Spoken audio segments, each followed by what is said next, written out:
এই রজবের চাঁদে আমাদের জন্য 5 ওয়াক্ত নামাজ দিয়েছেন। মেরাজে যাওয়ার সময় আমার নবীকে আমার আল্লাহ এমন জায়গায় জায়গায় ঘুরালেন। প্রথম জায়গায় গিয়ে রাসূল চোখের পানি ফেলে কান্না শুরু করলেন, দ্বিতীয় জায়গায় গিয়ে রাসূল কান্না শুরু করলেন, তৃতীয় জায়গায় গিয়ে রাসূল কান্না শুরু করলেন, চতুর্থ জায়গায় গিয়ে কান্না শুরু করলেন। 1 2 3 4 5 এইভাবে 17টা জায়গায় গিয়ে রাসূল উম্মতের জন্যই কাঁদলেন।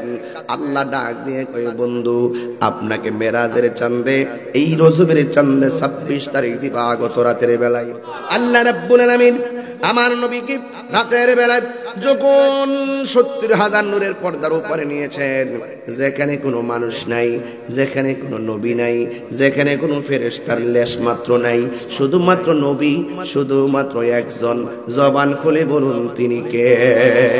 আল্লাযী বারাকনা হাওলাহু লিনুরিয়াহু মিন আয়াতিনা ইন্নাহু হুয়াস সামিউল বাসীর।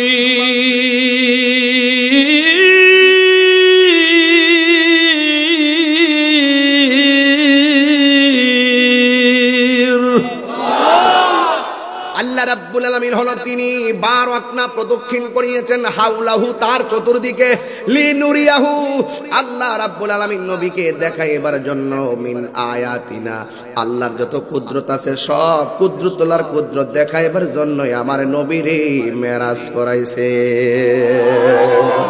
ও বন্ধু, আমি আল্লাহ আপনার সম্মানকে বাড়াইয়া দিয়েছি। আমার যুবক ভাইয়েরা, এবার ওই নবী 17টা জায়গায় ঘুরে ঘুরে আমার নবী চোখের পানি ছেড়ে ছেড়ে নবী কান্না শুরু করলেন। আমার নবীর আল্লাহ জিজ্ঞেস করে, বন্ধু এমন একটা সুন্দর জায়গায় এনেছি যে এই জায়গাটা পৃথিবীর কোনো নবী রাসূল দেখে নাই, পৃথিবীর কোনো মানুষ দেখে নাই, পৃথিবীর কোনো মানুষ দেখে নাই, কোনো নবীর উম্মত দেখে নাই, কিয়ামত পর্যন্ত এই জায়গাটা পৃথিবীর কেউ দেখবে না। ইয়া রাসূলুল্লাহ, আপনি এত সুন্দর জায়গা দেখে আমি আল্লাহ তো আপনাকে এখানে ঘুরাবো বলে এই জায়গাটা সুন্দর করে বানাইছি। ইয়া রাসূলুল্লাহ, ইয়া হাবিবাল্লাহ, আপনি এই জায়গা দেখে দেখে কেন চোখের পানি ফেলে কাঁদছেন? আমার নবী ডাক দিয়া বলে, একটা কথা খেয়াল করবেন, আমার নবীর মিলাদ হওয়ার আগেও নবী উম্মতের জন্য কেঁদেছেন, নবীর মিলাদ হওয়ার পরেও নবী উম্মতের জন্য কেঁদেছেন, পাথরের আঘাত খেয়ে খেয়েও নবী উম্মতের জন্য কেঁদেছেন, আবার দুনিয়া থেকে উফাতের সময়ও নবী উম্মতের জন্য কেঁদেছেন, এখনো নবী উম্মতের জন্য কাঁদতেছেন। দেখেন, আমার নবী দুঃখের বেলায়ও উম্মতকে বলে নাই, সুখের বেলাও নবী উম্মতকে বলে নাই। আমার নবী যখন ওই মেরাজের মধ্যে গেল, এত সুন্দর জায়গা দেখাও, আমার নবী ডাক দিয়ে আল্লাহ, জবানটা খুলে বলুন না আল্লাহ, মায়ার সুরে বলুন আল্লাহ, আল্লাহ, আল্লাহ। আমার নবী ডাক দিয়ে আল্লাহ, আমি এত সুন্দর জায়গা দেখলাম, আমার গুনাহগার উম্মত তো এত সুন্দর জায়গা দেখে নাই। আল্লাহ ডাক দিয়ে কে, বন্ধু এমন একটা সুন্দর জায়গায় এসো, আপনার উম্মতকে বলেন নাই। আমি আল্লাহ আপনারে কথা দিলাম, আমি আল্লাহ আপনার জন্য, আপনার উম্মতের জন্য আমি 5 ওয়াক্ত নামাজের হাদিয়া দিয়ে দিলাম। ইয়া রাসূলুল্লাহ, ইয়া হাবিবাল্লাহ, নবী হে, আপনি আপনার উম্মতের যাইয়া বলবেন, এই মেরাজের চাঁদে আমি আল্লাহ রাব্বুল আলামিন আপনার উম্মতকে আমি 5 ওয়াক্ত নামাজ দিয়ে দিলাম। এই আমার কৃষ্ণপুরের বাবারা, বরুড়ার বাবারা, আমার কচুয়ার বাবারা, চাঁদপুরের বাবারা, সবাই জবানটা খুলে বলুন, 5 ওয়াক্ত নামাজ দিয়েছেন যেই মাসে, ওই মাসের নাম কি? আরো বড় করে বলুন। জাহাঙ্গীর সুন্নি মিডিয়া, সত্যের সন্ধানে আমাদের পথ চলা। ভাইরা আমার, মুত্তাকি কারে কয়? ইমানদার কারে কয়?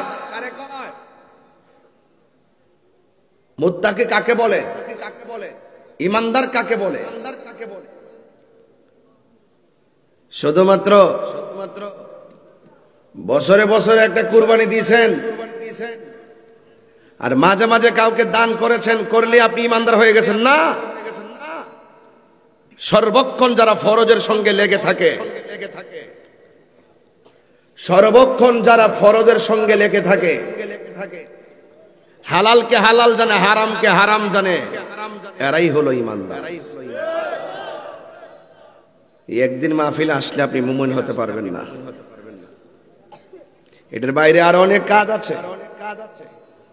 এমন একটা মাসে আমরা বসছি, এই মাসটা হলো রজবের মাস। আপনি কেমন ফিল করেন জানি না, আমার কাছে পুরো রজব মাসটাই আমার কাছে ঈদের মতো মনে হয়। কেন জানেন? কেন মনে হয় জানেন? আহা, মুসা নবী তুর পাহাড়ে বলছে রব্বি আরনি, প্রভু দেখা দাও।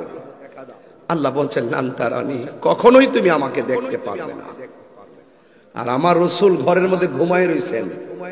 আল্লাহ বলেন জিবরাইল, জান্নাতের ড্রেসগুলো নবীরে পরাইয়া আমার দিদারে নিয়ে আসো। What is the difference between Kalim and Habib? Kalim এবং হাবিবের মধ্যে পার্থক্য কি? কালিম আল্লাহকে দেখার জন্য দরখাস্ত করে, আর হাবিবুল্লাহ আল্লাহকে দেখার জন্য দরখাস্ত করে নাই, আল্লাহ নিজে দেখা দিতে চায়। কালিম দেখা করার জন্য তুর পাহাড়ে যায়, আর হাবিব ঘরে শুয়ে থেকে রবকে দেখার অফার পায়। কালিম তুর পাহাড়ে গিয়ে 70,000 নূরের পর্দার ভিতর থেকে যাররা পরিমাণ নূরের ঝিলিক খেয়ে বেহুশ হয়ে গেছে। আর আমার নবী 70,000 নূরের পর্দা ভেদ করে নূরের নবী, নূরের জগতে, নূরের খুদার সঙ্গে দেখা করার জন্য এমন কাছে গিয়েছেন, আল্লাহর নিজের কুদরতে হাত আমার নবীর পিঠ মোবারকে রেখেছেন। একটা পশম জলে নাই। जिसका कोई सानी नहीं वो नबी हमारा है, मुस्तफा की आजमत का हद है ना किनारा है। নবীর মতন দ্বিতীয় সৃষ্টির মধ্যে কেউ নাই। নবীর সম্মান এত বেশি যার কোনো সীমানা জানে কে? তা আপনি কি জানবেন? আপনি কি বুঝেন নবী সম্পর্কে? আপনি যে বলতেছেন নবী আমরার মতো, আরে বাবা, জিবরাইল আলাইহিস সালাম নূরের হওয়ার পরে সিদরাতুল মুনতাহায় যায় কয় আমার পক্ষে আর যাওয়া সম্ভব। আর নবীজি বলতেছে ইয়া জিবরাইল হাল্লাকা মিন হাজাতিন ইলা রাব্বিকা, তুমি যদি যাইতে না পারো আমি রওনা দিলাম, তোমার কিছু চাওয়ার আসেনি রবের কাছে, বলো আমি নিয়ে আসি। সুবহানাল্লাহ বলবেন না? জিবরাইল বলছেন ইয়া রাসূলুল্লাহ আমি কিচ্ছু চাই না, আমি শুধু চাই আমার 600 ডানা যেন পুল সিরাতের উপরে বিছাইতে পারি। কয় কেন? কলি উম্মতিকা, আপনার উম্মতের জন্য।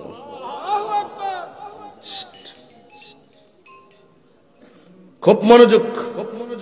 আমি কথাগুলো সুর দিয়া বলে 1 ঘন্টা বলতে পারতাম, আমি কেটে দিছি। সময় তো আমি অনেক বিলম্ব হয়ে গেছে, এই জন্য আমি সংক্ষিপ্ত বুঝাই গেলাম। রাসূল বলতেছেন জিবরাইল তুমি, আমি কোথা থেকে এসেছি? ব্রাহ্মণবাড়িয়া থেকে। রিসিভ করেছেন দুলাল ভাইয়ের বাড়ি থেকে। দুলাল ভাই আমাকে দাওয়াত করলো। আমার আসাই কই? শরীফ ভাই কই? শরীফ ভাই ওনার আপন ভাই তো মাদ্রাসা সুপার। মারহাবা। আমাকে শরীফ ভাই রিসিভ করলো, নাসির ভাই রিসিভ করলো। এখন একটু সামনে আসার পরে আমাকে যদি বলে যে আপনি মাহফিলে যান, আমি যেতে পারবো না, তাইলে আমি মনে করতাম যে মাহফিলে কোনো গন্ডগোল। আপনি দাওয়াত করলেন আর আপনি বলেন যাইতে পারবেন না, এটা কথা হইল? আপনি আমাকে নিয়ে যাবেন, দায়িত্ব নিলেন, অর্ধেক রাস্তায় এসে বলতেছেন যে আপনি যাবেন না, তাহলে আমি যাবো কোথায়? তো জিবরাইল সাল্লাম ঘরে এসে বলছে নবী আল্লাহ বলছেন আপনাকে নিয়ে যাওয়ার জন্য, আল্লাহর দিদারের জন্য। তখন তার জিবরাইল সাল্লাম তার সীমানা বলে নাই, কতটুকু নিয়ে যাবে। ওখানে যাওয়ার পরে বলতেছেন হ্যাঁ ইয়া রাসূলুল্লাহ আমি যেতে পারবো না, আমি যাররা পরিমাণ সামনে গেলে আমার নূরের পাখা সব শেষ হয়ে যাবে। সুবহানাল্লাহ বলবেন না? বাবা আপনারা এরকম হইচই করতেছেন কেন? এরকম কথা বলতেছেন কেন? Drone camera. আচ্ছা এটা ক্যামেরা হচ্ছে, মারহাবা বলেন। গতকাল দিনের বেলা মাহফিল করছিলাম এক জায়গায়, ড্রোন ক্যামেরা যখন সাইডা দিছে, একবারে ড্রোনটা দিক লাঠি এমনি দিছে। তখন আমার 71-এর কথা মনে হয়ে গেছে যে এই লাঠি দিয়ে হয়তো বাইরে সাইজ করছে। কথা ঘন ঠিক না বেডি? এই বেড়াটা কিন্তু মনে 80 বছরের বেড়াটা, এই বেড়াটা মনে যুদ্ধটা দেখছে, এমন করছে ওই ড্রোন বুঝে আগে পড়ছে ইয়ার মতন কি তো রে, কি কয় রে আগে যে মারতো মিসাইল, আরো কিছু আছে না, এই বেটা লাড়ি লাড়ি গেছে। আমি মনে করছিলাম যে ড্রোন ক্যামেরার বাইঙ্গা লাইব, আগের মানুষ তো বেটা এটার হাড্ডি শক্ত আছে, এই ফুল আমাদের হাড্ডি অনেক নরম। দেখছেন না একটা বাড়ি ফেলে গুড়া হয়ে জায়গায়, কিরে জানেন? কারণ আমাদের এই বর্তমান সমাজ ব্যবস্থা খুব নোংরা হয়ে গেছে। কথা বলেন না কেন? যেই মাত্র আজানটা দিয়ে, আরে মুরব্বী এই বেটাটা তো আজান দিলে সোজা মসজিদে গেছে, আর এই পোলাপান আজানটা দিলে কেবলমাত্র ফজর আজান দিলে মোবাইলটা চার্জে লাগায় ঘুমে যায়, মসজিদে যায় খুব মনোযোগ। জিব্রাইল যেখানে শেষ, আমার নবী সেখানে, বাস এটার নামই মেরাজ। সুবহানাল্লাহ। নূর নবী নূরের জগতে, নূরে খোদার সন্ধে, একান্ত মিলনে, গোপন ঘরে, দীর্ঘক্ষণ নয় প্রায় 27টা বছর প্রেমের খেলা খেলেছেন। কিছু পাওয়া গেছে কোরআনে, কিছু গোপন প্রমাণ হবে হাসরের ময়দানে। কথা বলেন ঠিক কিনা বলেন? এই চাঁদে থেকেই রাসূল আমাদের জন্য 5 ওয়াক্ত নামাজ নিয়ে এসেছেন।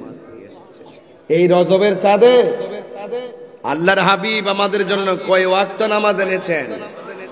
5 ওয়াক্ত। আজকে রজব মাস থেকে ওয়াদা করেন আমরা 5 ওয়াক্ত নামাজ পড়ব। হাদিস শরীফে সেদিন পড়লাম একটা নদীর নাম আছে, নদীর নামই রজব। নদীর নাম কি? রজব নামে একটা নদী আছে। আর একটা হাদিস বললাম, রাসূল বলছেন ইন্না রজাবা শাহরুল্লাহ ওয়া শাবানা শাহরি ওয়া রমাদানা শাহরু উম্মতি। রাসূল বলছেন রজব মাসটা হলো আমি আল্লাহর মাস, শাবান মাসটা হলো আমি নবীর মাস, আর রমজান মাসটা হলো আমার উম্মতের মাস। বলেন না সুবহানাল্লাহ। বেশি বিরক্ত করব না আপনাদেরকে। ডানে বামে অনেক আলোচনা আওয়াজ শুনেছিলাম, হঠাৎ করে আপনারা কোরআন সুন্নাহর বয়ান শুনতে শুনতে এমন ভাবে নীরব হয়ে গেছেন, আর প্রোটেকশনের প্রয়োজন হয় না। এর দ্বারাই প্রমাণ হয়ে যায়, দেখবেন যে কোনো সেমিনারে কন্ট্রোল করতে গেলে পুলিশ প্রশাসন পর্যন্ত হিমশিম খেয়ে যায়। আর যখন ধর্মীয় মাহফিলগুলো অনুষ্ঠিত হয়, হাজার হাজার মানুষ হয়, একটা সাউন্ড করে না, এটা একমাত্র কোরআনের বরকত। কথা বলেন ঠিক কিনা?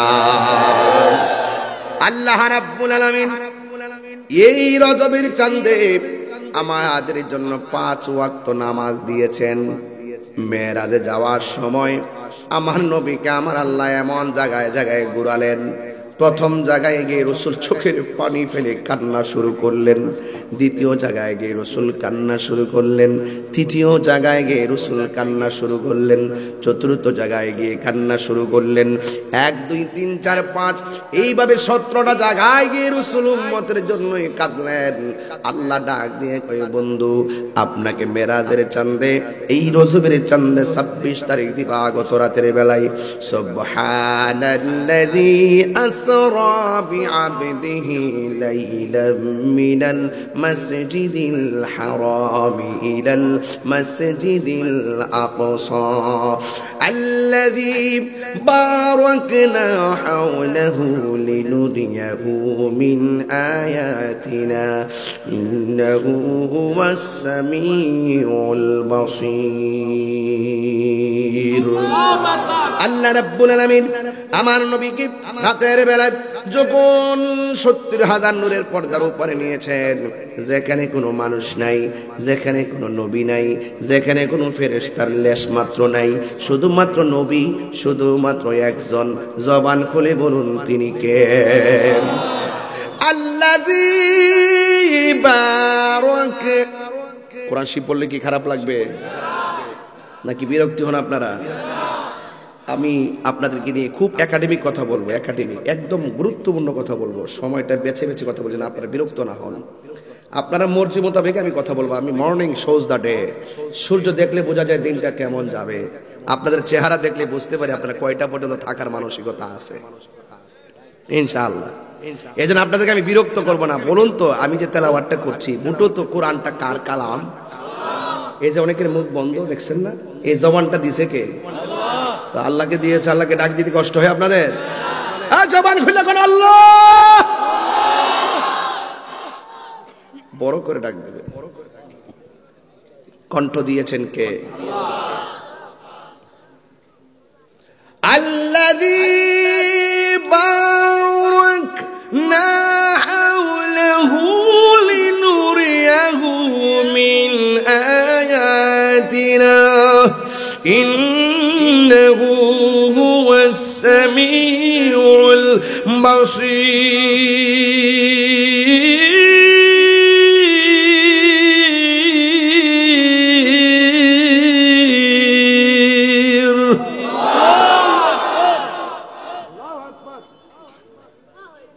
তিনবার কোন আল্লাহু আকবার।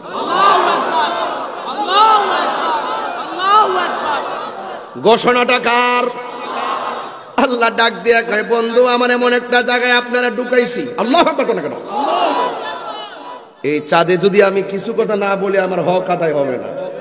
কথা কোন সত্যি কিনা বলেন? মানুষে কইব যে এত একটা গুরুত্বপূর্ণ চাঁদ পাইয়া তাহিরি হুজুর এই লাইনে কিন্তু কথা বললো। বলতে হবে, ইতিহাস জানতে হবে, ঠিক কিনা বলেন? আমার যুবক ভাইরা, আমার মুরব্বী বাবারা, আল্লাহ রাব্বুল আলামিন বলছেন আল্লাযী বারাকনা হাওলাহু লিনুরিয়াহু মিন আয়াতিনা ইন্নাহু হুয়াস সামিউল বাসীর। আল্লাহ রাব্বুল আলামিন হলো তিনি বারাকনা প্রদক্ষিণ করিয়েছেন হাওলাহু তার চতুর্দিকে, লিনুরিয়াহু আল্লাহ রাব্বুল আলামিন নবীকে দেখাইবার জন্য, মিন আয়াতিনা আল্লাহর যত কুদরত আছে সব কুদরতুল্লাহর কুদরত দেখাইবার জন্য আমার নবীরে মেরাজ করাইছে। আল্লাহু আকবার। এই জন্য আমার যুবক ভাইয়েরা, আমার নবীর সম্মান বাড়াইছেন একজন। জবান খুলে বলুন তিনি কে? ওয়া রাফা'না লাকা যিকরাক। ও বন্ধু, আমি আল্লাহ আপনার সম্মানকে বাড়াইয়া দিয়েছি। আমার যুবক ভাইয়েরা, এবার ওই নবী 17টা জায়গায় ঘুরে ঘুরে আমার নবী চোখের পানি ছেড়ে ছেড়ে নবী কান্না শুরু করলেন। আমার নবীর আল্লাহ জিজ্ঞেস করে, বন্ধু এমন একটা সুন্দর জায়গায় এনেছি যে এই জায়গাটা পৃথিবীর কোনো নবী রাসূল দেখে নাই, পৃথিবীর কোনো মানুষ দেখে নাই, পৃথিবীর কোনো মানুষ দেখে নাই, কোনো নবীর উম্মত দেখে নাই, কিয়ামত পর্যন্ত এই জায়গাটা পৃথিবীর কেউ দেখবে না। ইয়া রাসূলুল্লাহ, আপনি এত সুন্দর জায়গা দেখে আমি আল্লাহ তো আপনাকে এখানে ঘুরাবো বলে এই জায়গাটা সুন্দর করে বানাইছি। ইয়া রাসূলুল্লাহ, ইয়া হাবিবাল্লাহ, আপনি এই জায়গা দেখে দেখে কেন চোখের পানি ফেলে কাঁদছেন? আমার নবী ডাক দিয়া বলে, একটা কথা খেয়াল করবেন, আমার নবীর মিলাদ হওয়ার আগেও নবী উম্মতের জন্য কেঁদেছেন, নবীর মিলাদ হওয়ার পরেও নবী উম্মতের জন্য কেঁদেছেন, পাথরের আঘাত খেয়ে খেয়েও নবী উম্মতের জন্য কেঁদেছেন, আবার দুনিয়া থেকে উফাতের সময়ও নবী উম্মতের জন্য কেঁদেছেন, এখনো নবী উম্মতের জন্য কাঁদতেছেন। দেখেন, আমার নবী দুঃখের বেলায়ও উম্মতকে বলে নাই, সুখের বেলাও নবী উম্মতকে বলে নাই। আমার নবী যখন ওই মেরাজের মধ্যে গেল, এত সুন্দর জায়গা দেখাও, আমার নবী ডাক দিয়ে আল্লাহ, জবানটা খুলে বলুন না আল্লাহ, মায়ার সুরে বলুন আল্লাহ, আল্লাহ, আল্লাহ। আমার নবী ডাক দিয়ে আল্লাহ, আমি এত সুন্দর জায়গা দেখলাম, আমার গুনাহগার উম্মত তো এত সুন্দর জায়গা দেখে নাই। আল্লাহ ডাক দিয়ে কে, বন্ধু এমন একটা সুন্দর জায়গায় এসো, আপনার উম্মতকে বলেন নাই, আমি আল্লাহ আপনারে কথা দিলাম, আমি আল্লাহ আপনার জন্য, আপনার উম্মতের জন্য আমি 5 ওয়াক্ত নামাজের হাদিয়া দিয়ে দিলাম। ইয়া রাসূলুল্লাহ, ইয়া হাবিবাল্লাহ, নবী হে, আপনি আপনার উম্মতের যায়া বলবেন, এই মেরাজের চাঁদে আমি আল্লাহ রাব্বুল আলামিন আপনার উম্মতকে আমি 5 ওয়াক্ত নামাজ দিয়ে দিলাম। এই আমার কৃষ্ণপুরের বাবারা, বরুড়ার বাবারা, আমার কচুয়ার বাবারা, চাঁদপুরের বাবারা, সবাই জবানটা খুলে বলুন, 5 ওয়াক্ত নামাজ দিয়েছেন যেই মাসে, ওই মাসের নাম কি? আরো বড় করে বলুন, ওই মাসের নাম হলো রজব। এ বন্ধু, আমি আপনার জন্য আপনার উম্মতকে আমি 5 ওয়াক্ত হাদিয়া দিয়ে দিলাম। আপনার উম্মতের যায়া বলবেন যেন তারা 5 ওয়াক্ত নামাজ পড়ে। এই 5 ওয়াক্ত নামাজ যারা পড়বে, আমার যুবক ভাইয়েরা, মুরব্বী আব্বারা, ফজরের নামাজের ফরজ কয় রাকাত? জোহরের নামাজের ফরজ কয় রাকাত? জোহর হইল 4, ফজর হইল 2, মোট কত? আসর হলো 4, মোট কত? 10 আর মাগরিবের 3 কত? আর মাগরিবের 3 আর এশারের 4 কত?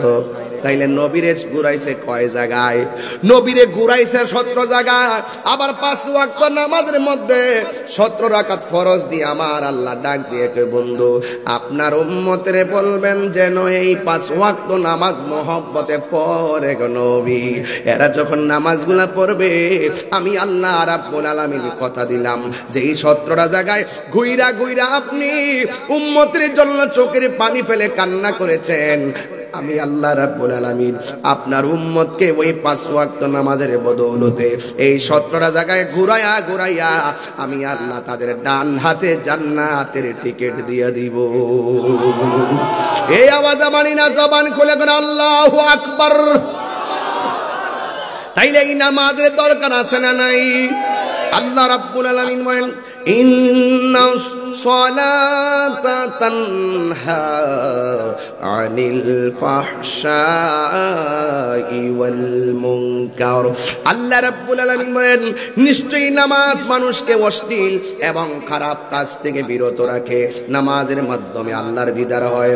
আমার নবী, আপনার নবী বলেন, 5 ওয়াক্ত নামাজ যারা নিয়মিত আদায় করবে, রিকশাওয়ালা খাঁটি বান্দা হয়ে যাবে, অটোওয়ালা খাঁটি বান্দা হয়ে যাবে, সিএনজিওয়ালা খাঁটি বান্দা হয়ে যাবে। 5 ওয়াক্ত নামাজ যারা পড়বে, সাধারণ কোদাল দিয়ে মাটি কাটে, এই মানুষটাও দেখবেন খাঁটি বান্দা হয়ে যাবে। আর আমার নবী, আপনার নবী বলেন, আল্লাহর ফরজ 5 ওয়াক্ত নামাজ হলো কম্পালসরি। দেখবেন এসএসসি পরীক্ষা দিবেন, অপশনাল সাবজেক্ট এগ্রিকালচার আসে না নাই? যে যে সাবজেক্ট নিয়ে পড়ে অতিরিক্ত, আল্লাহ রাব্বুল আলামিনও আমাদেরকে কম্পালসরি ইবাদত দিয়েছেন, আবার অপশনালও দিয়েছেন। কম্পালসরি ইবাদত হলো ফজর, যে এটার ইংলিশ হলো মর্নিং প্রেয়ার, জোহর হলো মিড ডে প্রেয়ার, আসর হলো আফটারনুন প্রেয়ার, আর ওই মাগরিব হলো সান প্রেয়ার, আর ওই যে আপনার এশারটা হলো নাইট প্রেয়ার। এক যুবক ভাইয়ের আমার, আপনারা শুনুন, এই যে আমার আল্লাহ এমন ভাবে কম্পালসরি ইবাদত দেওয়ার পরে আবার অপশনাল দিয়েছেন, নফল দিয়েছেন। আমার নবী, আপনার নবী রাহমাতুল লিল আলামিন বলে, যারা 5 ওয়াক্ত নামাজের পর বেশি বেশি নফল ইবাদত করবে রে বাবা, আমার আল্লাহ তাকে আর খাঁটি বান্দার মধ্যে রাখবে না। যার আমল নামায় নফল ইবাদত পাওয়া যাবে, আওয়াবিনের নামাজ, আল্লাহু আকবার কর না কেন? আওয়াবিনের নামাজ পড়বে, ইশরাকের নামাজ পড়বে, চাশতের নামাজ পড়বে, তাহাজ্জুদের নামাজ পড়বে, নফল ইবাদত পড়বে, লাইলাতুল কদর নামাজ পড়বে, শবে বরাতের নামাজ পড়বে। বেশি বেশি নফল ইবাদত যারা করবে, 5 ওয়াক্ত নামাজের পাশাপাশি যারা বেশি বেশি নফল ইবাদত করবে, এরা আর খাঁটি বান্দা থাকবে না। আমার আল্লাহ রাব্বুল আলামিন তাদেরকে খাঁটি বন্ধু বানায়া নিবে। আরো বড় করে কোন আল্লাহু আকবার। তাইলে আমরা আল্লাহর বন্ধু হতে চাই কি চাই না? বন্ধু হলে কোনো টেনশন আছে? এই জন্য যুবক, আমার নবী, আপনার নবী রাহমাতুল লিল আলামিন নামাজের ব্যাপারে বলতে গিয়ে আমার নবী বলেছেন, নামাজটা পড়ার সময় তারা যখন ওযু করে, ওযুর পানির সঙ্গে আমার আল্লাহ জীবনের গুনাহগুলো মাটির মধ্যে ফেলে দেয়। আল্লাহু আকবার। হ্যাঁ আমার যুবক ভাইয়েরা, তাই তো আমার নবী, আপনার নবী রাহমাতুল লিল আলামিন বলছেন, বেনামাজি হইবে যারা, 3টা শাস্তি পাবে তারা। কয়টা শাস্তি বললাম? হ্যাঁ, 3টা শাস্তি পাবে। আমার জীবনের, আমার মরণের কতদিন বাকি আমি জানিলাম না গো আল্লাহ, মরণের কতদিন বাকি জানি। ভাল লাগতো না আপনার কাছে? অনেক ক্ষুধা লাগিয়ে গেছে গা, আমার সময়টা উল্টা পাল্টা হয়ে গেছে। এরা উঠা বসা করে, ইতারা ওয়াজ চলবে না। আমি আগে তো আমি দুঃখিত, আমি সময় মতো আসতে পারছি না, এরপরে কি আমরা মাফ করছি? না, আমি যে ওইটা জানগা কি বুঝাইতেছেন যে আপনি সময় মতো আলিয়ে গেলে গেলে জায়গা আমরা বাবা, এটা বোঝালে তাহির হুজুর কষ্ট হয়। ওই ছোট্ট ছোট্ট ক্যাসেটটি জায়গায়, আচ্ছা এটি জায়গা বাজান কিছু তো যাইবই, অনেকক্ষণ হয়েছে আইছে, মাঝে প্রস্রাবে ধরছে। হ্যাঁ ঠিক আছে ঠিক আছে বাজান, গজলটা গাইতেছি, গাইবেন নি ইনশাল্লাহ। আপনারা কি আমার চিনেন না বাজান? তাহিরিকে বড়ুরা কচুয়াতে নতুন জিনিস। আমি যে ওয়াজ করতেছি লাইনের বাইরে কি একটা কথা কইছি, আমি যেমন সমাজ তেমন নামাজ। আপনারা কোনটা চাইন এটা তো আমি বুঝি হই, আর এটা যদি আমি বুঝতে চলতো না এই ওয়াজটি কি আপনি ফালাই দিতে পারবেন? একটাও তো ফালাইতে পারবেন? এখনো ওয়াজ করবো, একটু পরে আওয়াজও করুন। হাত তুলে বলতে হবে, হাত তুলে বলতে হবে, ঠিক না? আচ্ছা আস্তে নাই মানুষ ঘুমাইছে ঘুমাইছে, আপনি ডিস্টার্ব করেন না। আমি নীরবে নীরবে ওয়াজ করতেছি, মারহাবা জোরে বলেন। চলবো ইনশাআল্লাহ।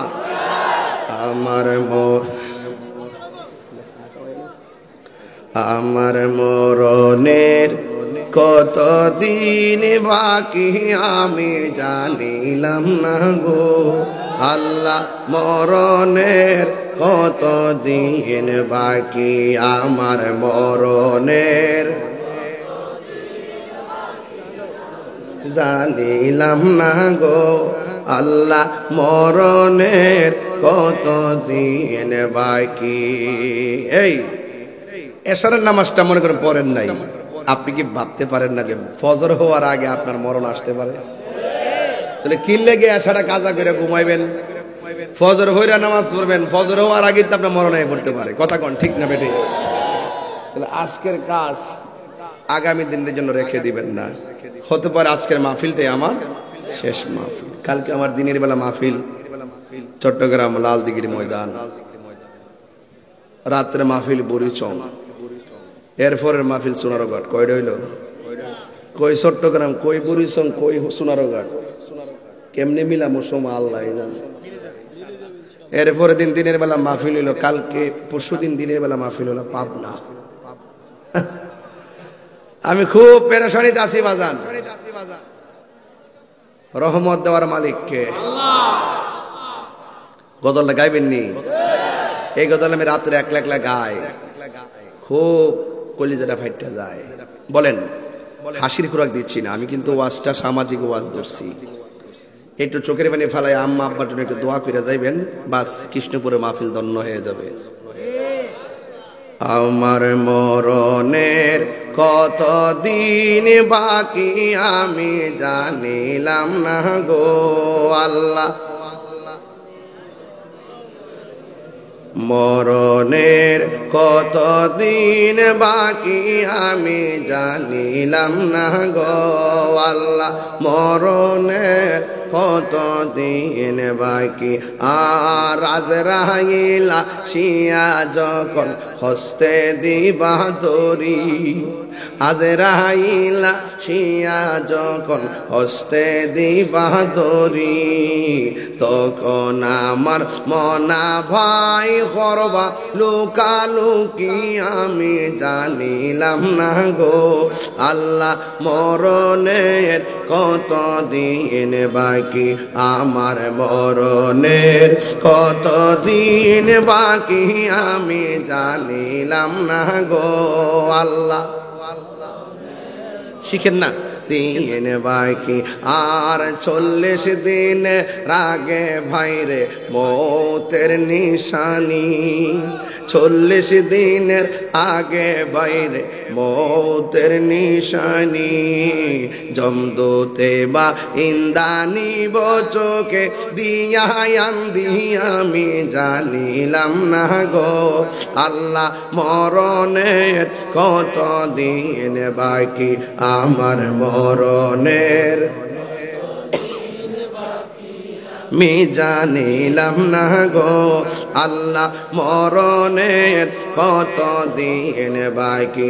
আর হায়াত হইল হাতে বাইরে মত হইল পায়ে, হায়াত হইল হাতে বাইরে মত হইল পায়ে, যে জায়গা যার মরণ লেখা সেই জায়গা সে মরে আমি জানিলাম না গো আল্লাহ।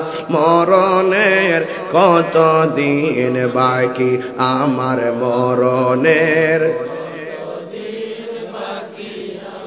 জানিলাম না গো আল্লাহ। মরণের কত দিন বাকি আমার মরণের কত দিন বাকি আমি জানিলাম না গো আল্লাহ। মরণের কত দিন বাকি। আল্লাহু আকবার। হায় রে ও আমার কচুয়ার বন্ধু বড়ুরার বাবা, হায়াতের মালিক কে? আরো জোরে বলো কে? এই মুহূর্তে মরণ আসতে পারে কি পারে না? আপনি বলতেছেন তাহিরি হুজুর ভাত খাই নাই, তাড়াতাড়ি বিদায় দেন। আর কবরবাসীরা বলতেছে আজকের মাহফিলটা তাড়াতাড়ি শেষ করো না, আমার সন্তান আমার জন্য দোয়া করবে, আমার স্ত্রী আমার জন্য দোয়া করবে, আমার ভাই আমার জন্য দোয়া করবে, আমার বন্ধু আমার জন্য দোয়া করবে। সবচাইতে বড় এতিম হলো কবরে যারা পড়ে আছে রে। আমার নবী আপনার নবী বলতেছেন আমার যেই দিন আল্লাহ মেরাজের মধ্যে নিয়েছে আমার সব আযাব দেখাইছে, আমি দেখলাম কবরের আযাবের মতো এমন কঠিন আর কিছুই নাই। আল্লাহু আকবার। এই জন্য যুবক ঘুমাবেন না, নীরবে নীরবে শুনুন। বেশি লম্বা চূড়া আলোচনা আজ হবে না, এই জন্য ভূমিকার মধ্যে কথা বলে আমি 30 মিনিট সময় ব্যয় করি নাই, ডাইরেক্ট ওয়াজের মধ্যে ঢুকে গিয়েছি। আমার নবী আপনার নবী বলেন এই কবরটা হলো আখিরাতের প্রথম মঞ্জিল। এই মঞ্জিলে ঢোকার আগে মরণ আছে, মরণটা যার ভালো হবে কবর নামক মঞ্জিলটা তারা ভালো হবে, কবর নামক মঞ্জিলটা যারা ভালো হবে হাসরের ময়দানটা তারা ভালো হবে, হাসরের ময়দানটা যারা ভালো হইয়া যাবে আকাশের বিজলির মতন পুলসিরাত পাহাড় হইয়া জান্নাতে ঢুকে যাবে। ওই জান্নাত আমরা চাই কি চাই না? আমার নবী আপনার নবী বলেছেন পৃথিবীর মানুষ খবরদার দুনিয়াতে তাইকা কাউকে ওজনে কম দিও না, দুনিয়াতে তাইকা যদি কাউরে ওজনে কম দাও হাসরের ময়দানে মিজানের পাল্লা হালকা হয়ে যাবে। এই জন্য যুবকের দল এক বেচারায় 5 ওয়াক্ত নামাজ পড়তো, জবানটা বলে কোন কয় ওয়াক্ত নামাজ পড়তো? 5 ওয়াক্ত নামাজ পড়তো, আবার সুন্দর করে ব্যবসা করতো, ব্যবসা মুখের মধ্যে দাঁড়িয়ে আছে, জীবনে কোনোদিন মানুষকে খারাপ ব্যবহার করে নাই। এমন একটা সমাজের যখন লোকটা থাকে মসজিদের মধ্যে আজান দেয়, মানুষটা যখন সাথে সাথে মসজিদে যায়, গ্রামের মানুষ তারে বড় ভালোবাসে, এমন মানুষ মারা গেলে জানাজার মতো মানুষ বেশি হয়। কথা কোন ঠিক কিনা? আমার নবী আপনার নবী ওই কবর আযাবের অনেক সাবধানতা অবলম্বন করতে বলেছেন। আমার নবী বলো সাহাবীরা বেশি বেশি করে কবরের আযাব থেকে ক্ষমা চাও। এক ব্যক্তি মুখের মধ্যে দাঁড়িয়ে আছে, মাথার মধ্যে টুপি আছে, জীবনে কোনোদিন ঝগড়া করে নাই, ব্যবসা করত, ইবাদতের কারণে তার ব্যবসাও ভালো চলতো, কিন্তু হঠাৎ করে তার সামনে আজরাইল এসে গেছে। এই মুহূর্ত কৃষ্ণপুরে মুরব্বী গো বাবাজান আপনার সামনে আজরাইল আসতে পারে কি পারে না? ওই লোকটার সামনে আজরাইল এসে গেছে। আজরাইল আসার পরে লোকটা মারা গেল। দেখবেন আমার সমাজের ভিতরে মানুষ মারা গেলে কিছু কিছু মুরব্বী আছে শখ কইরা কবর কোরার মধ্যে যায়। কথা কোন ঠিক কিনা? একজনে কোদাল দিয়ে মাটি কাটে, 10 জনে শরীক হয়, আছে না নাই বলেন? এই জন্য মানুষ মারা গেলে মানুষের গোসল দেওয়াইবেন, মানুষ মারা গেলে জানাজায় দৌড়াইয়া যাইবেন, মানুষ মারা গেলে ওই কবরস্থানে যায় কবরটা ভালো করে করবেন। ঠিক এমন ভাবে লোকটা যখন মারা গেছে কবর করার জন্য গেছে, লোকটা 5 ওয়াক্ত নামাজ পড়তো, লোকটা কোনোদিন হাটে ঘাটে বাজারে ঝগড়া করে নাই, কিন্তু যখন লোকটা মারা যাওয়ার পরে বাড়ি ঘরের মানুষ কবর করতে গেল, সুন্দর করে কবরটা করছে। কবর করার পরে দেখতেছে এটার ভিতরে বিষধর সুন্দর একটা সাপ দেখা যায়। জোরে জোরে কি নাউজুবিল্লাহ বলা যাবে না? সাপ কি আশীর্বাদ না অভিশাপ? আরো জোরে কোন, আরো জোরে বলেন। এই মুহূর্তে মাহফিলে ফানুস সাপ লাগবে না, দুরা সাপটা যদি ঢুকে মানুষ এটা দৌড় মারবে। মানুষ সাপের এমন ভয় পায়, দিনে যখন বিজলি মারে মানুষের কলিজা ঠাস করে ওঠে, এমন ভয় পায়। বন্ধু, লোকটা যখন কবর করলো, দেখতেছে লোকটার কবরের মধ্যে সাপ দেখা যায়। এবার তারা বড় চিন্তায় পড়ে গেল, এমন একটা ভালো মানুষ মারা গেছে, কবরটা করার পরে কেন সাপটা দেখলাম? এরপরে মনে মনে ভাবতেছে, যাই সাপ দেখলাম কাউরে বলার দরকার নাই, আমরা আরেকটা কবর কইরা ফেলি। এরপরে আরেকটা কবর করলো। ওই কবরটা যেই মাত্র শেষ করলো, দেখতেছে শেষ কইরা বাড়ির মধ্যে রওনা দিবে, হঠাৎ করে দেখে কোথায় থেকে যেন আরো বেশি বিষধর সাপ কবরে চলে আসছে। এটা দেখার পরে তারা মনে মনে কয়, কবর করতে থাকবো আর সাপ আসতে থাকবে, আমরারও তো একটা জান আছে। কথা কোন ঠিক কিনা? কবর করতে কষ্ট হয় কি হয় না? আবার কবর কবর।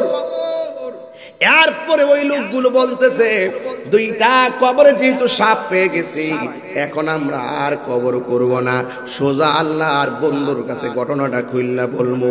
আপনারা জবান খুলে বলেন, আল্লাহর বন্ধু জানার ক্ষমতা আছে না নাই? সুন্দর করে আল্লাহর বন্ধুর কাছে যাইয়া বলে, ও আল্লাহর বন্ধু, আমাদের এমন একটা ভালো মানুষ মারা গেছে, আমরা দুইটা কবর করলাম, শেষ করতে পারি না, দেখি সাথে সাথে কবরের মধ্যে সাপ চলে আসে, এখন আমরা কি করব? লাশ উপরে রাখা সম্ভব না। আল্লাহর বন্ধু ডাক দিয়ে বলেন, তোমরা 3 নম্বর একটা কবর করবা, কবরে সাপ থাকলে সাপ সহকারে দাফন করবা, না থাকলেও কবরে দাফন করবা। সবাই যাইয়া সুন্দর করে কবর করছে, সব শেষ হইয়া গেছে। আর ওই দিক দিয়ে লাশটারে গোসল করাইতেছে। যেহেতু গোসল করাইতেছে, আপনজন আরো সব কইরা গোসল করাইতেছে। এবার একটা কথা মনে রাখবেন, মানুষ মারা গেলে সুন্দর করে পানি আগায়া দিবেন। আমিও তো দেখি কেউ যদি মারা যায়, পেটের মধ্যে চাপ দিয়া পায়খানা বের হলে টিস্যু দিয়ে পরিষ্কার কইরা দেই, গামছা দিয়ে পরিষ্কার কইরা দেই। জীবনও কোনোদিন ঘৃণা করবেন না।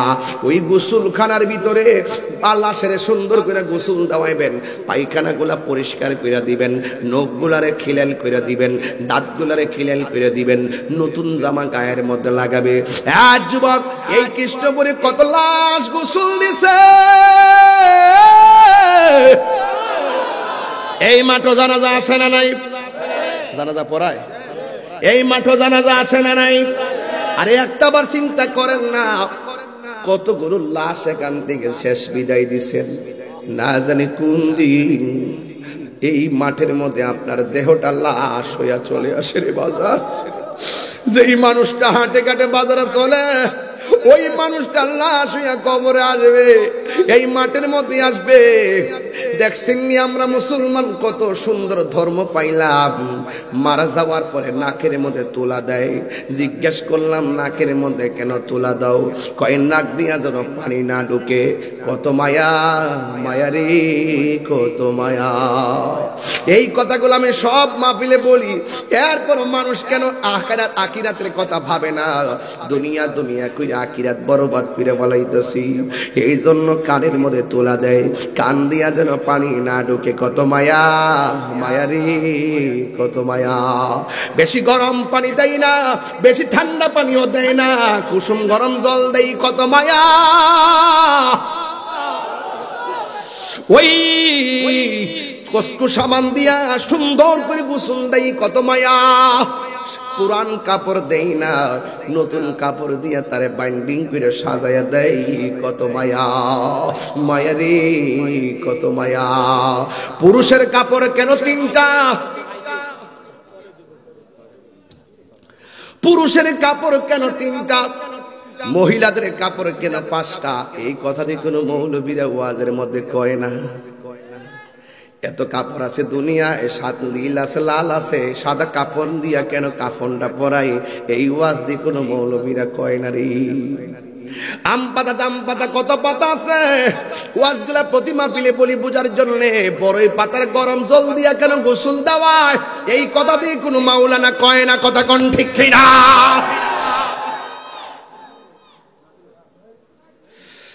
যাক আমি সেই দিকে গেলাম না, বুঝাইয়া দিয়া যায় হাকিকত ছাড়া আল্লাহ পাওয়া যায় না। কথা কোন ঠিক কিনা? दुनिया दुनिया दुनिया माने शरीयत, दुनिया के लिए आखिरत बर्बाद ना करो। किसी इंसान को खुश करने के लिए अल्लाह को नाराज ना करो। दुनिया दुनिया কইরা আখিরাত বরবাদ করা যাবে না। আর দুনিয়ার কোন মানুষকে খুশি করতে যাইয়া একজনকে বেজার করা যাবে না। জবানটা খুলে বলুন তিনি কে। এবার মসজিদের ভিতরে খাট আসেনি, কথা কই না রে, আরে মসজিদে খাট আসেনি, নামাজের মধ্যে নজরে পড়েনি, একটা বার দিন ভাবলেন না চাকা সারা গাড়ি আমার জন্য রেডি।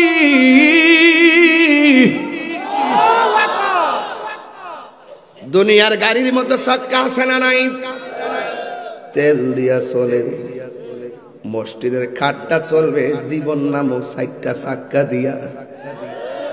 কান্দের মধ্যে লয়া লয়া মসজিদের ওই পালকি খানা আসবে আসবে আমার কাছে সবার জানা।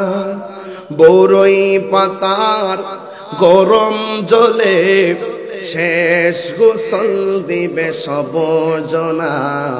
গোসল শেষে সাদা কাফনে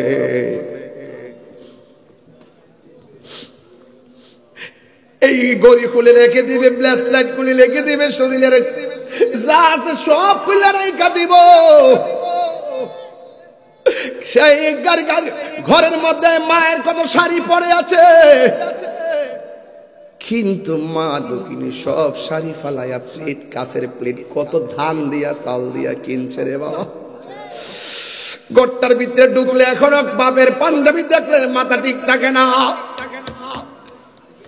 আরে ঘরের ভিতরে মার শাড়ি দেখলে মনটা মানানো যায় না। অনেকের মা কবরে আছে না নাই? হারিয়ে যাব একদিন আমি, রব নাই ভুবন চিরদিন। থাকবেন সবাই, থাকবেন। হারিয়ে যাব একদিন আমি, রব নাই ভুবন চিরদিন। ক্ষমা করে দিও তোমরা আমায়, বলো তোমরা আমায়। ভুল করে থাকি যদি কোনো দিন, হারিয়ে যাব হারব নাই ভুবন চিরদিন।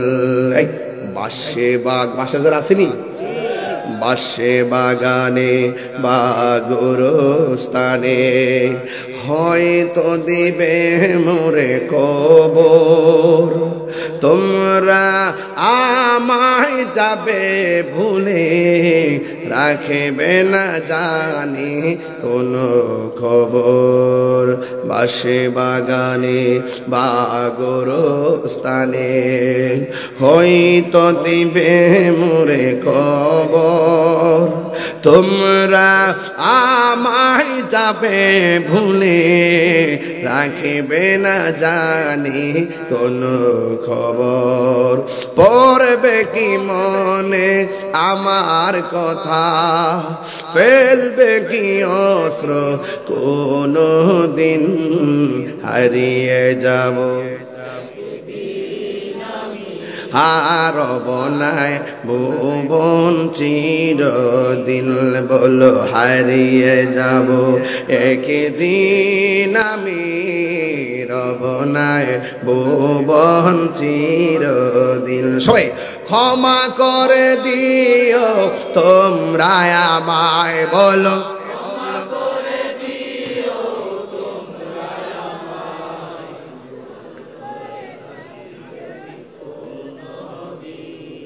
হারিয়ে যাব একদিন, রব নাই ভুবন চিরদিন। একটা জবান, কষ্ট হচ্ছে আপনাদের? একটা জবানও বন্ধ রাখবেন না, আমরা শেষ সাজানটা সাজাইব নিরে বাজান। এই মা বোনরা বাজাইছিনি, মা বোনরা আসেনি আপনার এলাকা, বাড়ি ঘরে কিছু আসেনি? হায় গো মা, বোধ হইয়া স্বামীর বাড়িতে আসছো, এটার নাম আসল নায়র না। নায়র, আসল নায়রের জায়গা গরুস্থান। যাওয়া লাগবনি, আরে যাওয়া লাগবনি। এবার তারা সুন্দর করে গোসল দেয়, সব গোসল দিয়া রেডি। কবরের মধ্যে আর সাপ দেখা যায় না। আবার তারা জানাজার ময়দানে নিয়ে যায়, যাইয়া সুন্দর করে জানাজার নামাজ পড়াইলো, কবরের মধ্যে কোনো সাপ নাই। এবার জানাজার নামাজ পড়াইয়া গুরুস্থানের মধ্যে নিয়ে গেছে। যেই মাত্র কবরে নামাইব, ওই সময় দেখা যায় বিষধর সাপ কবরে ফনা তুল্লা দাঁড়ায় রইছে। জুরে জুরে কি নাউজুবিল্লাহ বলা যাবে না। আল্লাহর বন্ধু বলছে, সাপ থাকলে সাপ সহকারে দাফন করতে হবে, না থাকলেও দাফন করা লাগবে। এবার সাপ সহকারে মাটির মধ্যে ফালাই, আর বাস টাস নাই, ডাইরেক্ট মাটি দিয়ে হামডাই ফালাইছে। এরপরে তারা বলা বলি শুরু করলো, এই লোকটা এমন ভাবে নামাজ পড়তো, এই লোকটা এমন ভাবে রোজা রাখতো, এই লোকটা এমন ভাবে হজ করতো, এই লোকটা এত সুন্দর করে ব্যবসা করতো, কিন্তু কবরের মধ্যে নামাইতামও পারি নাই। কবর মধ্যে আবারও সাপ এসে গেছে। এই লোকটারে কোনোদিন ঝগড়া করতে দেখি নাই, এই লোকটাকে কোনোদিন মারামারি করতে দেখি নাই। ওই মুহূর্তে তারা বলা বলি করতেছেন। হঠাৎ করে একজন লোকে ডাক দিয়া বলেন, তোরা যতই বলস না কেন, বাহিরে যদিও লোকটা ভালো দেখা গেছে, ভিতরে লোকটার স্বভাব চরিত্র কেমন ছিল, তার স্ত্রীর কাছে গেলে আসল কথা পাওয়া যাইতে পারে। এবার সবাই স্ত্রীর কাছে যাইয়া বলতেছেন, শুনো না, তোমার স্বামী তো মারা গেছে, আমরা প্রথম কবর করলাম, কাউরে বলি নাই। ওই কবরের মধ্যে সাপ দেখলাম, দ্বিতীয়বার কবর করলাম, দ্বিতীয়বার সাপ দেখলাম। আল্লাহর বন্ধু বলছে, এবারও কবর কইরা যদি সাপটাকে সাপ সহকারে দাফন করে দেওয়ার জন্য তৃতীয়বারের মাথায় গো আমরা সাপ দেখেছি, আর আমরা আর না করি নাই, সাপ সহকারী কবরের ভিতরে আমরা দাফন করে ফেলাইছি। এখন আপনি তো আপনার স্বামীর সঙ্গে সংসার করেছেন, আপনি আপনার স্বামীর মূল চরিত্র সম্পর্কে ভালো জানবেন। আরে হাদিস শরীফের মধ্যে আছে, কোন স্বামী যদি মারা যায়, স্ত্রী যদি বলে, আল্লাহ ও আল্লাহ, আমার স্বামীটা বড় ভালো ছিল, আমার আল্লাহর হাবিব বলেন, স্ত্রীর দুয়ার কারণে স্বামীর কবরটাকে আল্লাহ জান্নাত বানায় দেয়। কোন স্ত্রী যদি মারা যায়, স্বামী যদি কবর পারে যায়, আল্লাহ আমার স্বামীটা বড়, আমার স্ত্রীটা বড় ভালো ছিল, এই কথা যেই মাত্র বলবো রে বাবা, আমার আল্লাহ রাব্বুল আলামিন ওই স্বামীর কবরটাকে, স্ত্রীর কবরটাকে জান্নাতের বাগান বানায়া দে। সাজিয়ে গুজিয়ে দে মোরে সজনী তোরা, সাজিয়ে গুজিয়ে দে মোরে। আমার যুবক ভাইরা কণ্ঠ খুলে পড়েন, একটু সাউন্ডটা একটু তুলে দেন যেন কণ্ঠ না খায়। সাজিয়ে গুজিয়ে দে মোরে সজনী তোরা, সাজিয়ে গুজিয়ে দে মোরে। কষ্ট দিস আপনাদের? বড়য়ে পাতা গরম জলে, গরম জল করবনি, ঠান্ডা মিলেনি। বড়য়ে পাতার গরম জলে শুয়ায়া মশারির তলে, বড়য়ে পাতা গরম জলে,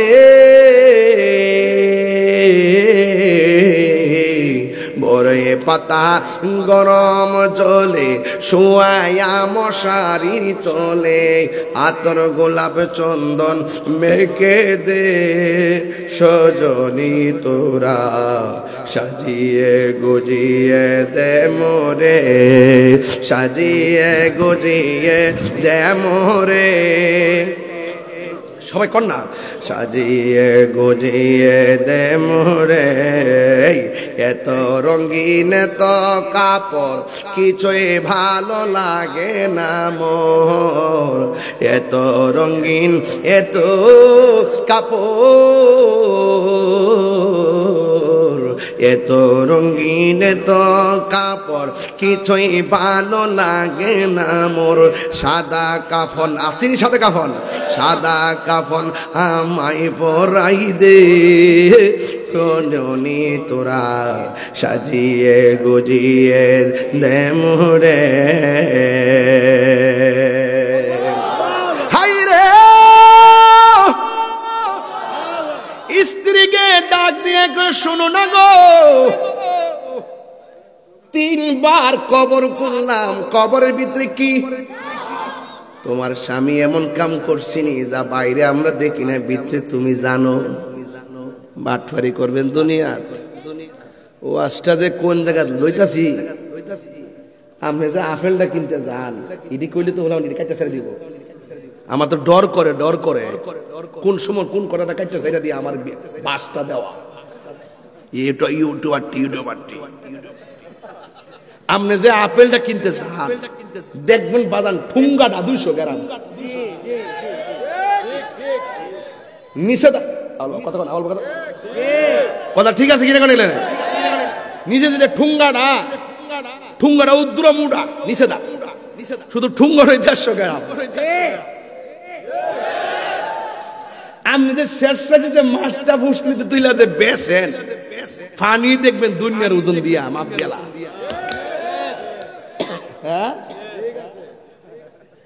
স্ত্রী ডাক দিয়ে আমার স্বামীর একটা অভ্যাস খারাপ আছেন, এটা কেউ জানতো না, সবাই জানতো নামাজ পড়ে বালা ব্যবসায়ী, কিন্তু আমার স্বামীটা দ্রব্য মূল্যের সাথে কঙ্কর মিশাইয়া ব্যস্ত। আমরা দেশে আছে না নাই, চাউলের লোকে কঙ্কর মিশানা,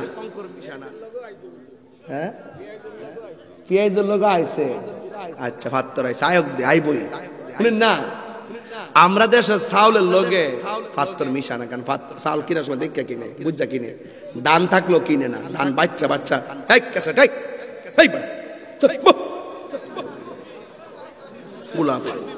মারহাবা কর বাজান বসে বাজানো, উঠতেন না উঠতেন না, আপনার মনে একটু কষ্ট হইতেছে বুঝতে লাইছি আমি।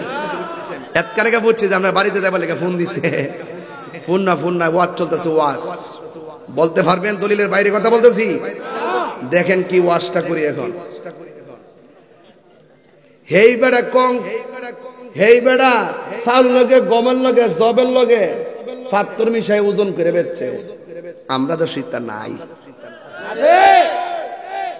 দুধের লগে পানি মিশা, হ্যাঁ আসি কিনা কর না কেন, তুমি যে দুধের লগে পানি মিশাও। উমর রাদিয়াল্লাহু তাআলা আমলে মা কইতাছে, বাপে কইতাছে দুধের লগে পানি মিশাইলাই, মেয়ে কোনা কেউ না দেখে, একজন তো দেখে, তিনি কে? আপনারা এলাকার মধ্যে দুধের লগে পানি মিশানা কেউ মনে করেন? বাবারে এক ফা পানি মেয়েলা কেজি কত করে? 100 টাকার দিকে যদি আধা ফুয়া পানি ঢোহাই দেয় তাহলে দামটা কত পড়ে? 175 বলে না, 100 টাকা কেজি না, তো আধা ফুয়ার দাম কত? এটাই কইছি আর কি, 175 টাকা। আমি বুঝলাম না, কই আয় বললাম বাবা আধা ফুয়া কত রে? ওদের কম 12.5 আধা ফুয়া, এক ফার অর্ধেকটা। হ্যাঁ হ্যাঁ এই বেটার হিসাবে ঠিক আছে, থাক না, 12.5 লিটার 25 হইব, কথা ঠিক না বেটি? তো আপনি 12.5 টাকার পানি ঢুকাই দিছুন, কিন্তু দেখবেন কবরে গেলে সাপ বইয়া রইছে।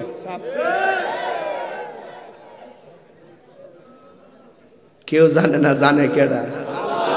আরো জোরে জানে কে? বাইরে আজকে গাড়িতে বই একটা হাদিস পড়ছি, পুরা ভিতরটা লারা মারছে। দুনিয়াতে যত হারাম টাকা খাইবেন প্রত্যেকটা টাকা সাপ হয়ে যাবে,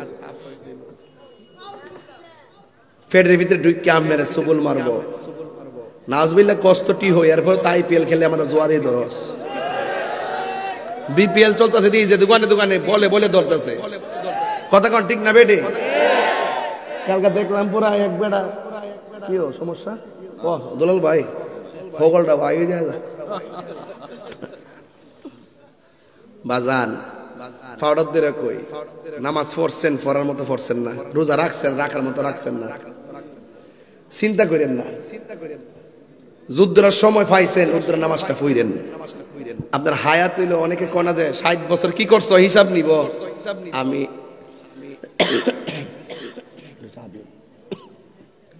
60 বছর আয়ু পাইলে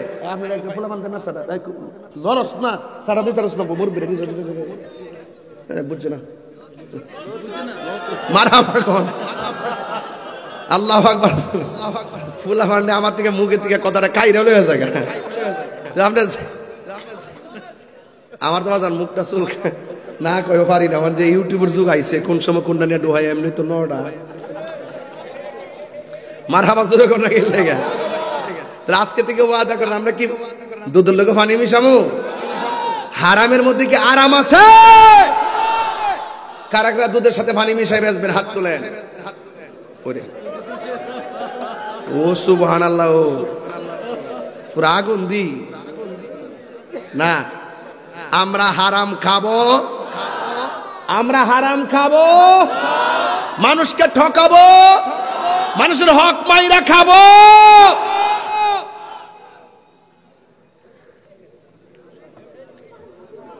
হক মাইরা খাওয়াই না সমাজ নাই, এর ক্ষেত্রে আইল কাটুই না নাই, ছাতির দাসা দিয়ে গুতা দিয়ে এক ক্ষেত থেকে আরেক ক্ষেত্রে পানি নেওয়াই না নাই, মাফের মধ্যে কম দেওয়াই না নাই। আসিনি বাবা? ইদানিং যার শুরু হয়েছে বিয়ার সময় ওই যে মেয়েটে দেয় না উইল বিলে কই রে, যার মাধ্যমে মানে বাপরে এটার মধ্যে বড় দালালি ঢুকছে এখন। এটা তো টেগা, এটা তো টেগা, got got got. Hi hi hi, কোন জায়গা দিয়ে দৌড় ঢুকছি? হাই হাই হাই ভাইরে, মানুষকে ঠকানো যাবে না। আরে কথা কর না কেন? দুনিয়াতে মানুষকে ঠকালে যে ঠকাবে সে আখিরাতে ঠকে যাবে। কথা বলেন ঠিক না বেঠে? যাররা যাররা পরিমাণ হিসাব নিবে হাসরের মাঠে, জবান খুলে কোন তিনি কে? ওয়াজ তো করণে লাগবে, আর একটু লাগবো না ইনশাল্লাহ। কিছু কিছু মানুষ হাসরের ময়দানে নিজের নখটি আছে না, নখ কোলারে আল্লাহ কুদাল বানাই দিব, বড় বড় নখ দিব। এই নখ দিয়া নিজের সামরা ডাইমনে টাইনা টাইনা ছিড়ব। রাসূল জি গাইব, ইয়া আল্লাহ এগুলা কারা? এগুলা হলে এক ভাই আরেক ভাইয়ের সমালোচনা করত, বায়ে বায়ে গীবত করি না, আছে না নাই? আর ওদের আছে না নাই? গীবত করা যাবে না। কি তা কইছে?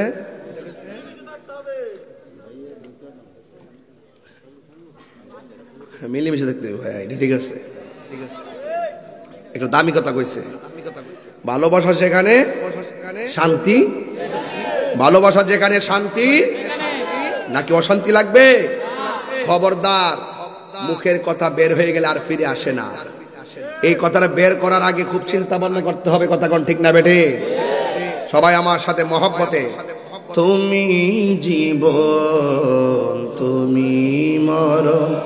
বাজান আর একটু কষ্ট দিতাম নি আজকে? আল্লাহরে বুঝাই দেন, আল্লাহ শীত করলে কি দিছে, তোমার নামে উজাড় করে দিলাম, একটু হাত দুইটা তুলেন, কষ্ট হইলে সোয়াব হইব, দেন, তুলেন তুলেন তুলেন তুলেন। তুমি জীবন তুমি মরণ, আধার ঘরে তুমি আপন, তুমি জীবন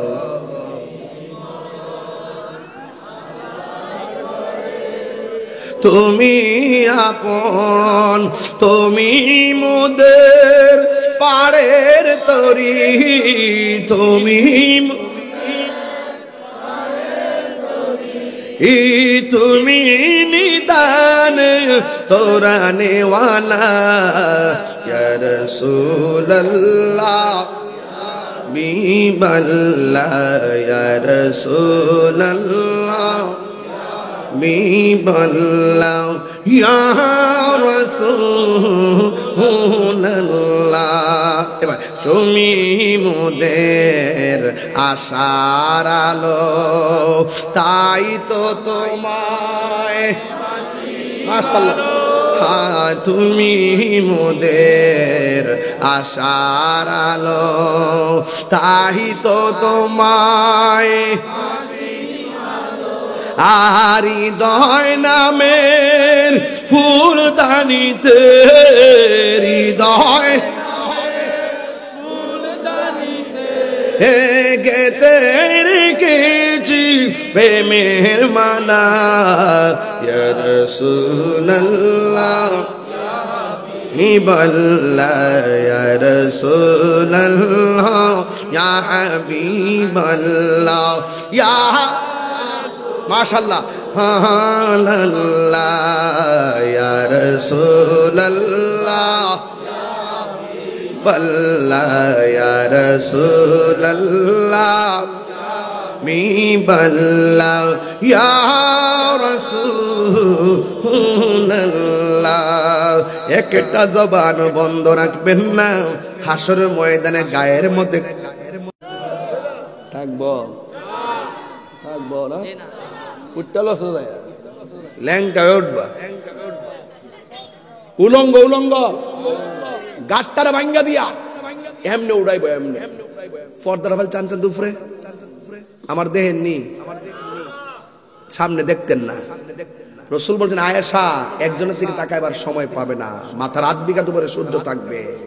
রসুল বলেন সেই দিন সর্বপ্রথম যার হিসাব নিবে, যে আমলের হিসাব নিবে, সে আমলটা হলো নামাজ। ওয়াদের শুরু এবং শেষ মিল পাইতেছেন তো ইনশাল্লাহ?